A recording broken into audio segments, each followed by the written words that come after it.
Você sabe o que é biologia? Você sabe as principais características dos seres vivos? E entre elas, sobre a evolução, suas principais diferenças, como a gente pode estudá-la e a importância para entender aonde nós, seres humanos e os outros tipos de animais estão atualmente? Bom, no vídeo de hoje você vai aprender um pouco sobre isso, então vamos lá!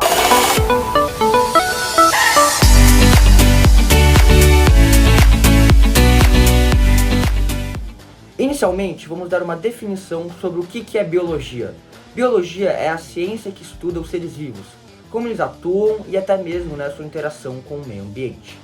Quando a gente fala de ser vivo, a gente tem uma série de características que vão compor este indivíduo, que vai dizer se ele é um ser vivo ou um ser que não é vivo. A primeira de todas é a composição química. Todo ser vivo possui uma composição química em comum, conhecida como chomps, que são os átomos de carbono, hidrogênio, oxigênio, nitrogênio, fósforo e enxofre. Essa composição de átomos e elementos vão formar moléculas essenciais para se formar sistemas, para se poder formar órgãos e células, que é essencial para que o ser vivo viva. E essas moléculas são conhecidas como moléculas orgânicas, ou seja, que possuem o carbono como principal elemento. Nós temos de exemplo os carboidratos, as proteínas, ou inorgânicas, que o carbono não é o principal elemento, que nós temos de exemplo os sais minerais. Tudo isso é essencial para que o ser vivo possa viver e se desenvolva. Então a composição química é muito importante. Outra coisa que é característica é o metabolismo. O metabolismo é uma série de reações químicas que ocorrem no corpo. E ele pode ser feito, ser classificado em dois tipos. Um anabolismo ou catabolismo. Quando eu falo anabolismo, o que você pensa? Eu pensaria em anabolizante. Bom, a gente sabe que o anabolizante é usado por muitos atletas para poder ganhar músculo. É mais ou menos por esse caminho. O anabolismo, ele gasta energia e assim forma moléculas. Então a gente pode dar de exemplo a fotossíntese, a gente pode dar de exemplo a síntese proteica. Por outro lado, o catabolismo é um pouco diferente. O catabolismo, ele vai quebrar as moléculas e vai liberar energia. Então a gente pode dar de exemplo, por exemplo, a respiração celular ou a digestão de alimentos, pode ser outro exemplo também. Outra característica importante é a nutrição, em que os seres vivos conseguem nutrientes através do alimento. E aí, os seres vivos podem ser divididos também em dois tópicos, ou autótrafos ou heterotrófos. O autótrafo é aquele que consegue produzir o seu próprio alimento. Ele não precisa caçar, ele não decompõe esse alimento, ele autoproduz. Então, por exemplo, a fotossíntese é um grande exemplo, produzido pelas algas, por algumas bactérias, que são autótrafos.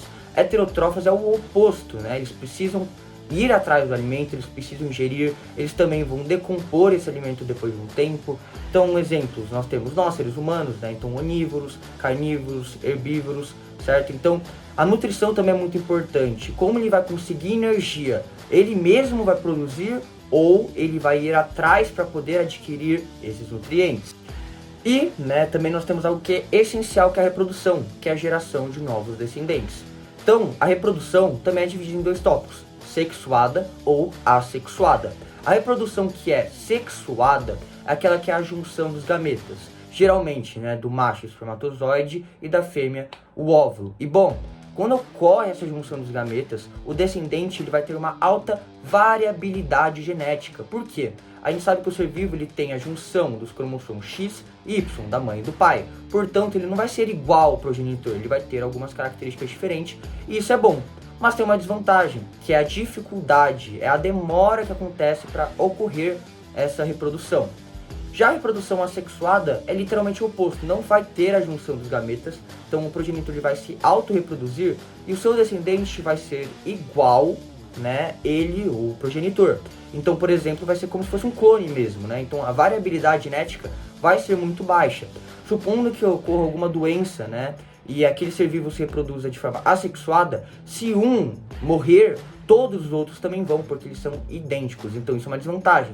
Por outro lado, ela pode ser feita a qualquer hora, de forma solitária, então é muito mais rápida, muito mais eficiente, apesar de ter uma variabilidade genética baixa. E por fim, a gente vai falar de um dos tópicos mais importantes, que é a evolução.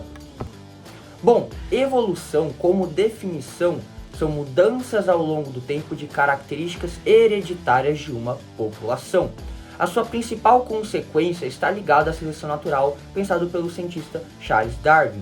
Bom, a seleção natural diz que aqueles seres vivos que fossem mais adaptáveis, tivessem características favoráveis para o meio ambiente, eles iriam poder se reproduzir e passá-las, né, para a próxima geração.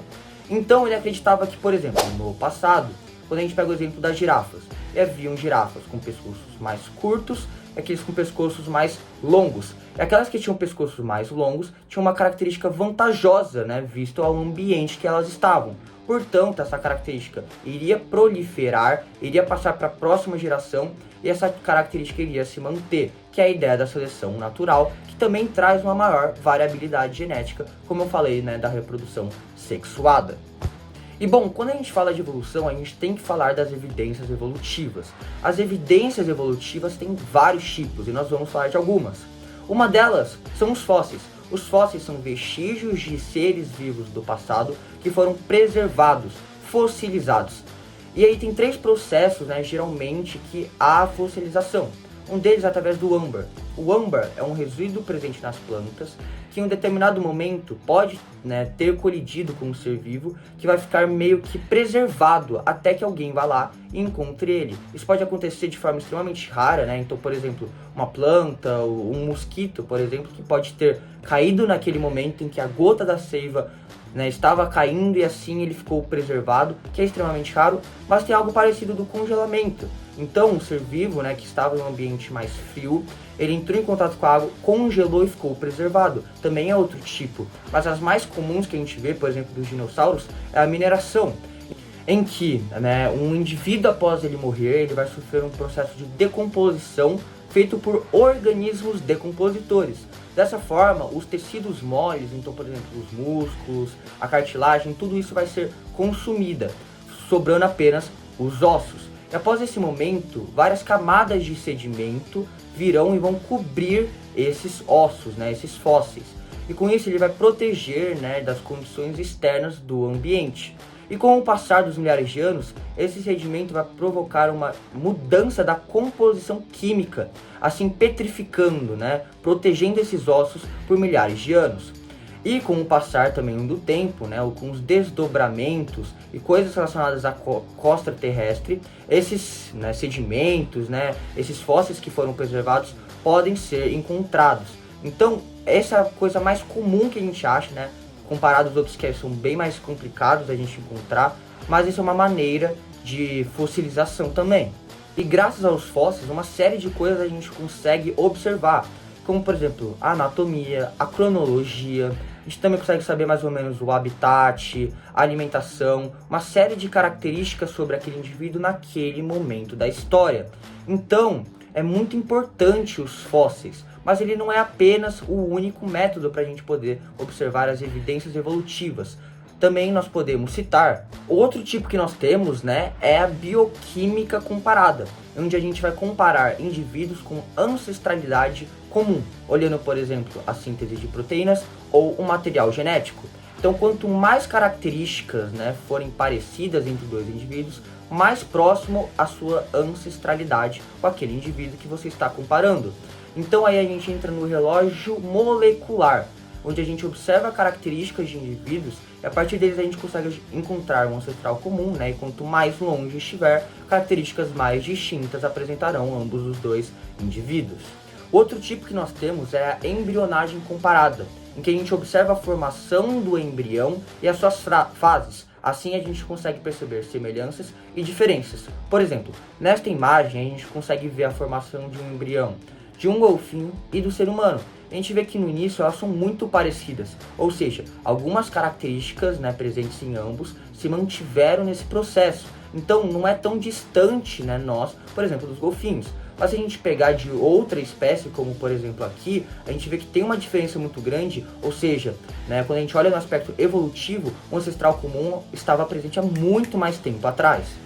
Outro tipo de estudar a evolução são através das estruturas vestigiais, ou seja, são estruturas que perderam a sua função original e foram atrofiadas. Então, por exemplo, o apêndice ou os ossos pélvicos de uma baleia.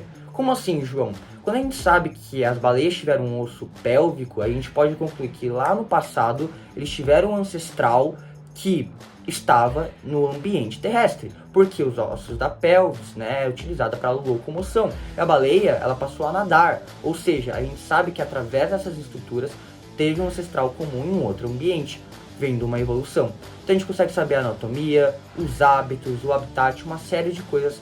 E por fim, nós temos a anatomia comparada. Ela pode ser dividida entre homologia e analogia. Bom, a homologia é quando a gente vai comparar dois seres vivos de origens parecidas. Não precisa ser do mesmo ambiente. Isso é importante a ser ressaltado. Eles tiveram um ancestral em comum que se adaptou, né? Os seus descendentes foram para habitats diferentes. Eles podem ter a mesma função. Como assim, João? Por exemplo, se a gente pega uma perna do leão e a perna do cachorro, por exemplo, é uma homologia. Por quê? Eles têm um descendente, uma origem comum, ok. Eles podem ter, né, uma importância, uma utilização igual, correto? Né? E eles estão no mesmo ambiente, mas eles poderiam estar em ambientes diferentes. Então é uma homologia. Ou, por exemplo, a gente olha a asa do morcego e a nadadeira da baleia. Bom, eles têm algo em comum porque ambos são mamíferos, né? Então eles estão numa classificação igual. Além disso, eles têm uma função igual, né? Então, enquanto a asa é utilizada para locomoção, a nadadeira também é utilizada para locomoção, e eles estão em ambientes diferentes. Então, esses três tópicos é importante a ser ressaltado para a gente saber se é homologia. A analogia é o contrário. A analogia, os seres vão ter origens diferentes, só que a função, né, a estrutura que a gente está comparando tem que ser igual, obrigatoriamente. E aí, eles não podem estar em ambientes distintos, eles têm que estar no mesmo ambiente. Então, por exemplo, quando a gente olha a nadadeira do tubarão e a nadadeira da baleia, eles têm uma origem diferente, porque um tubarão é um peixe. Quando a gente olha a baleia, ela é um mamífero, certo? E geralmente, né, na ciência, para a gente poder estudar alguma coisa, a gente utiliza um método científico, em que a gente observa alguma coisa, a gente forma perguntas através dela, depois a gente forma hipóteses, deduções, e aí a gente vai fazer alguma coisa para tentar comprovar. E aí a gente utiliza o grupo experimental, que vai sofrer a ação daquilo que a gente está observando, e um grupo controle, que não vai sofrer nada, ele só vai estar lá para ver a diferença que ocorre entre os dois, né, um com o processo que está sendo sofrido e o outro sem. Depois vai ter o resultado e depois a conclusão, a formação de uma teoria. Então, hipótese é uma ideia. Uma teoria é algo baseado, é algo que tem uma comprovação porque foi feito um estudo. E para finalizar, a gente tem os níveis de organização. Então, inicialmente, nós tínhamos átomos, lembra? Conhecido como chomps. Esses chomps se formaram, formando importantes moléculas. Lembra? As moléculas orgânicas e inorgânicas. Com isso, formaram organelas. Depois, células, tecidos, né, órgãos, sistemas, um corpo, um organismo. Depois, uma população, né, um conjunto de organismos. Depois, uma comunidade. Em seguida, um ecossistema. Um ecossistema, um conjunto de comunidades, mas também coisas que não são vivas. Então, um ecossistema é a junção de coisas abióticas, ou seja, não vivas, e bióticas, ou seja, vivas, que são as comunidades. E a junção de todos esses ecossistemas a gente chama de biosfera. Então, nós podemos concluir que a biologia trabalha uma série de coisas. Desde a gente olhar a evolução, desde os processos do que compõe um ser vivo, como a gente estuda tudo isso, os níveis de organização, como a gente consegue decretar uma teoria, como a gente consegue decretar alguma coisa através do método científico. Então é muito importante a gente entender a biologia, mesmo que você não vá trabalhar com isso, mas para entender um pouco sobre nós, como nós chegamos até aqui. Então, esse foi o vídeo de hoje, muito obrigado pela sua atenção, e é isso. Até o próximo, valeu!